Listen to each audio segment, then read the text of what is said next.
You hate everyone in Beef. You hate Josh. You hate Lindsay. You hate Ashley for being naive and Austin for being spineless. You especially hate the chairwoman.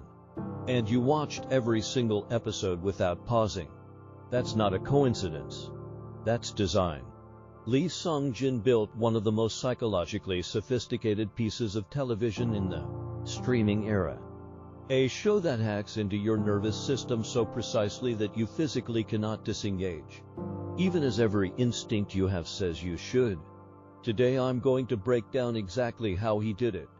5 reasons Beef is so addictive, and why understanding them will change how you watch everything else. Here's the thing about truly great television. It doesn't give you what you want. It gives you what you can't look away from.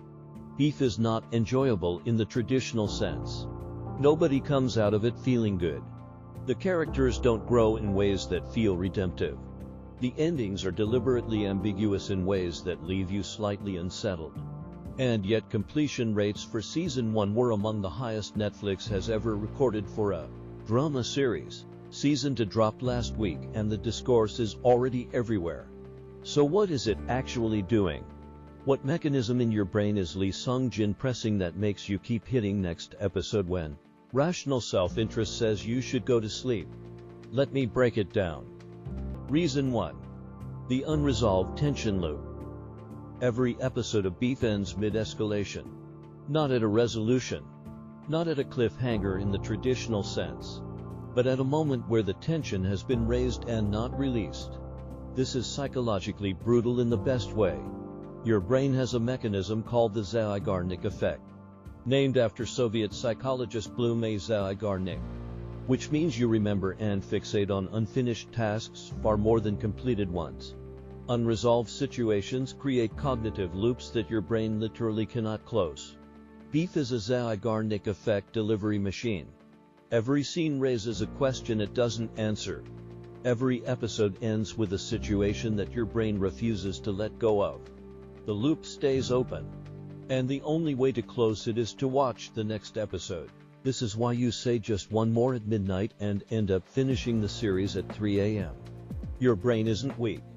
It's working exactly as designed. Beef is just weaponizing it. Reason 2. Everyone is you at your worst. The second thing Beef does, and this is where it's genuinely different from most TV, is it refuses to give you a character to morally anchor to. In most shows, there's someone you root for, someone whose perspective organizes the narrative. Beef doesn't have that. Everyone is sympathetic enough to understand and awful enough to judge. And that creates a specific kind of engagement that's deeply uncomfortable and completely compelling. Because you don't watch these characters from outside. You watch them from inside. At some point in both seasons you will recognize yourself. Your own suppressed rage. Your own rationalized bad behavior. Your own conviction that you are not the problem. They are. That line from Season 2. We're not bad people. They are.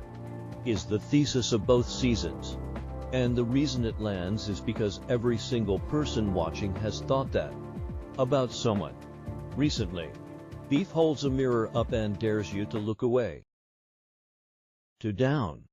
3 to go.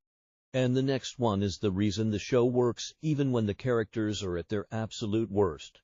Stay with it. Reason 3. Class anxiety as universal language. Both seasons of Beef are fundamentally about money. Not in the surface way. Not about rich versus poor. But about the specific psychological damage that comes from being in a system where your worth is tied to your position in a hierarchy.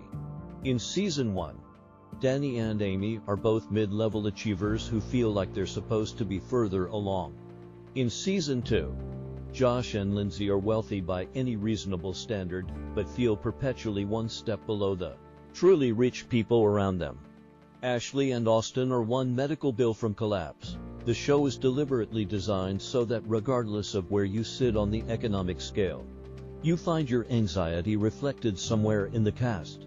The fear of falling, the resentment of those above, the guilt about those below. Beef spans the entire spectrum and places a character exactly where you need them to be. This is also why it travels so well internationally. Class anxiety is not American. It's universal. And Beef speaks it fluently. Reason 4. The show rewards you for paying attention. Most streaming TV is designed to be watched passively. It forgives distraction. Beef is the opposite. Every episode is loaded with callbacks, visual echoes, and foreshadowing that you only catch if you're fully present. Season 2 Episode 3 contains a throwaway conversation at a party that becomes the pivot point of Episode 8. The dog subplot is a 9-episode metaphor for the marriage. The samsara wheel that ends the finale was seated in Episode 1. This density creates active watching. You lean in. You rewind. You notice things and feel the specific pleasure of comprehension. The same dopamine hit you get from solving a puzzle. And because you're invested in the craft, you stay invested in the show.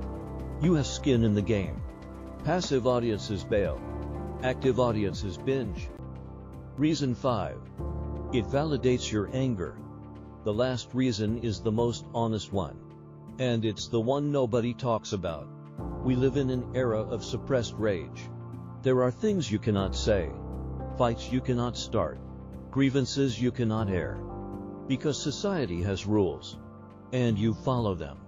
And sometimes that is genuinely suffocating. Beef lets you watch people do the thing you cannot do. Start the fight. Say the thing. Make the call. Burn it all down. And crucially, the show is honest about the consequences. Danny and Amy destroy their lives. Josh and Lindsay's marriage collapses. Austin ends up handing the USB to the chairwoman to save himself. Nobody escapes clean. But they got to feel it. And watching them feel it, watching the anger finally express itself after all that compression, is cathartic in a way that polished, redemptive TV never achieves. Beef is a therapy session for people who are too busy to go to therapy. Lee Sung-jin has said in interviews that Beef is his attempt to dramatize what he calls misdirected anger. The way we take legitimate pain and aim it at the wrong targets. And the reason it's so addictive is because it's not really about the characters. It's about you. Your loops. Your class anxiety. Your suppressed rage. Your conviction that you are not the problem. The show works because it's true. And it's hard to look away from something true. Here's what I want to know from you. Which character did you recognize yourself in most? And be honest. Because the comments on this are going to be the most revealing thing you've seen all week. Subscribe for more of this. We break down why shows work every week. The craft. The psychology. The things you felt, but couldn't name. See you next time.